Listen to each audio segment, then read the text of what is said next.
People will often not recognize me on the streets. They'll come up to me with tears in their eyes and say, "Sir, Adam," as I'm often addressed, "will you please tell the American audience about Ne Zha 2? They need to go see this in theaters now that there's an English dub." And since most Americans are so stupid, they won't read subtitles, now we have a way to watch the movie. And usually when a peasant comes up and tries to talk to me, I shoo them away, say, "Be gone, poor soul." But today I've decided, in my infinite wisdom, to give you 3 big reasons why you should go out and watch Ne Zha 2 in theaters. And why am I doing this, pray tell? Well, because I need content on the channel. And also I really like Ne Zha 2. So let's talk about it with a top 3, baby.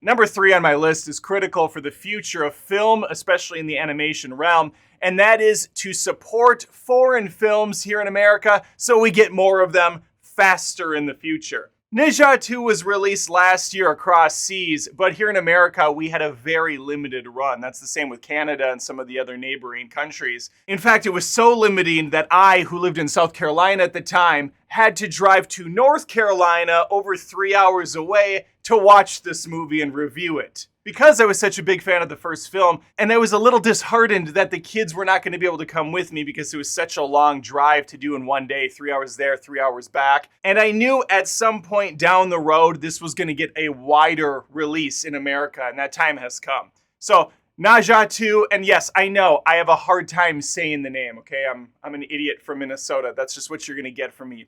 Be patient, be kind. Is scheduled for a wide release on August 22nd in America. It's also going to be releasing on the same day in Canada, Australia, and New Zealand. It's going to be in IMAX, it's going to be in 3D. I saw it in IMAX, not the 3D, so I can't account for how that looks, but on IMAX, that movie is beautiful. And it's also worth noting, 138 different animation companies worked on this film, totaling around 4,000 crew members, so they did not screw around with the sequel. If you have not seen for the original, it is free on YouTube. I don't know if that's still the case, but it was when I watched it last year, so check out YouTube, see if it's still there. So a movie released last year, finally getting a wide release in the States. This is why it's important to go out to the theaters and watch it. I want more of these coming here sooner, and I want to be able to go to my kids with it day fun and not have to wait 7 or 8 months to get a proper release in the state I'm currently in. As I stated earlier, this is an English dub version now. Michelle Yeoh is one of the names attached to it, along with some other prominent voice actors in the industry. And here's another fact for you. I call them Adam Fun Facts on the channel, so subscribe for those. The movie is being distributed by A24.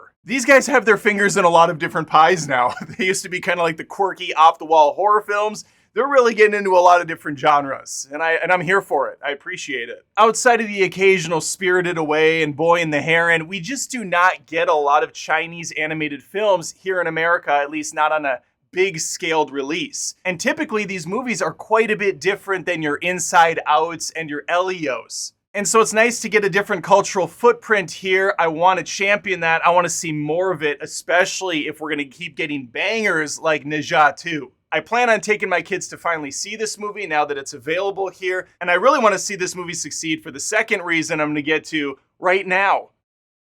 Number 2 on my list is to send a message to other American studios and just studios in general that audiences are flocking to movies like Ne Zha 2.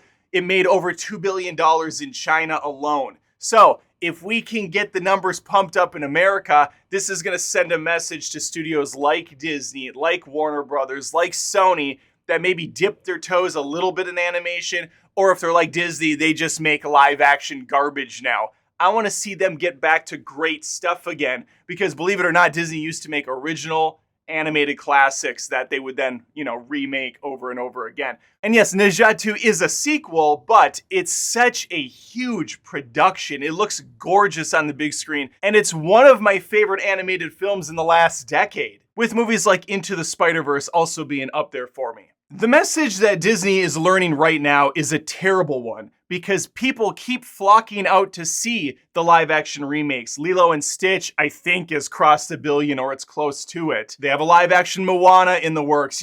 Frozen's just around the river bend. they're going to keep churning them out as long as the audience keeps going to them. So let's change the mentality. Let's get people back out to other films. Get them to see beautifully animated works of art again instead of miserably recreated works of fart.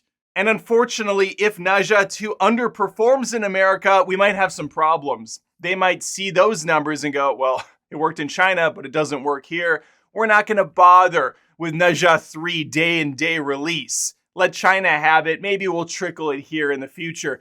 I want this movie to do well, people. Go out and see it. Again, the first one's on YouTube. I'm begging you, give it a shot. I think you'll be pleasantly surprised. And that leads me to my number one point. The movie's freaking great.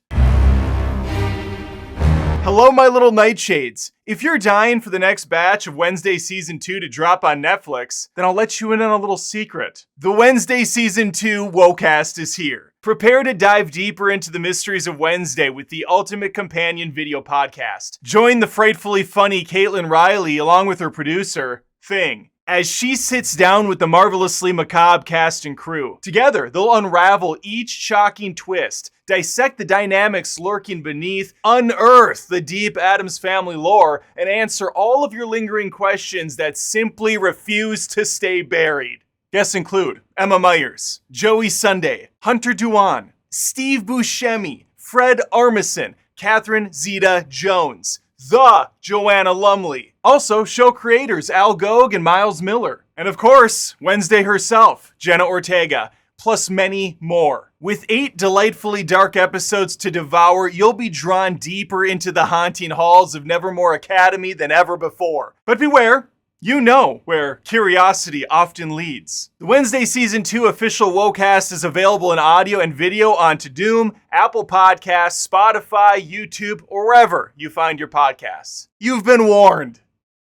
Ne Zha 2 is your standard affair. A couple mortal parents give birth to a demigod, possibly a demon, who has been able to overcome a bunch of obstacles and is going to help keep humanity from total destruction. It's got a little bit of the action you love from Dragon Ball. It's got some of the Avatar Last Airbender element working affairs. It's got high-octane action, the likes you'd see in Dragon Ball. It's got some of that Avatar The Last Airbender elemental destruction going on. What really gives this film a unique identity, though, is the Chinese folklore, the mythology behind some of this stuff, and it still manages to marry that with a coming-of-age tale of a young kid trying to find his place in this world when the cards seem completely stacked against him. And I really appreciate, as a father myself, the relationship between him and his dad and mom. I mentioned how many people worked on this movie and the blood, sweat, and tears that went into it, and you can freaking see it on the screen. This is a gorgeous looking film from front to back. There's not a bad frame in the thing, and the music that accompanies it is out of this world awesome. It's epic as shit.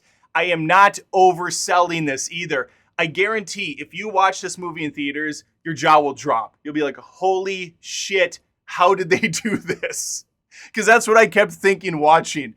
The first movie is beautiful too. It has some age on it, and it definitely does not have the grand scale that they put into the second one. And I barely scratched the surface of the story and what you can get out of it. You got dragons imprisoned underground trying to make a deal to get out. You have a version of heaven that Ne Zha's gonna visit and piss in the fountain, disrespecting everyone. There's a lot of humor in the movie. There's some great drama in the film. And one never really undercuts the other, and I appreciate that too. One warning, if you are planning on taking the little ones, this is over 2 hours long though. This is a very big story. The runtime is justified. I will also say, definitely watch the first film before you go out to this one. Even though it does an okay job bringing you up to speed and you can fill in the gaps, you're going to just have a better experience if you have the knowledge of the first film in the back of your pocket. There you have it, folks. My top 3 reasons to get out and support movies like Ne Zha 2. I want to see more of this and less of, Beauty and the Beast live action number 2 or whatever the hell Disney's got cooking up next. I want Disney to understand, and other studios, that this is how it's done. Take your time. Put in the work. Yes, they're making a killing on most of their live actions. Occasionally a Snow White trickles out and ruins the fun for them, but they're making a ton of money still. However, this is churn and burn money for Disney. It doesn't have any lasting effect. Yeah, they can probably spin off sequels, but what does that do for the parks? What does that do for the brand? at the end of the day, that's a lot more important than making your quick billion-dollar turnaround film. Well, maybe it's not. Maybe it's not for them. But for me as a fan and for a lot of other people around the world, it's more enjoyable to see something brand new or something built up over a trilogy that can then be put into the theme park, that can be put on t-shirts and lunchboxes and have TV shows and video games based off of it. That's exciting. And then that's really how you build up a brand properly. All right, that's all I have for you. Let me know if you plan on going to Ne Zha 2, if you've already seen it and you're gonna go again here in America or Canada or wherever you're at the time. Maybe you're in China and you've already seen it like 80 times, and that's fine too. And I would love to have you stick around in the future because I post a lot of movie content almost daily on the channel. It's pretty wild and it's completely free. So subscribe to Adam Does Movies on YouTube, Spotify, Apple Podcasts, and I'd love to see you around next time. All right, take care. If you appreciate my content, I am a one-man band. This is a ton of work and you want a way to give back. Head on over to patreon.com/AdamDoesMovies. There's tons of exclusive perks over there. Look at these awesome supporters so far. There's some of the best people on this planet and you could be one of them. You could be right there alongside and I would appreciate it.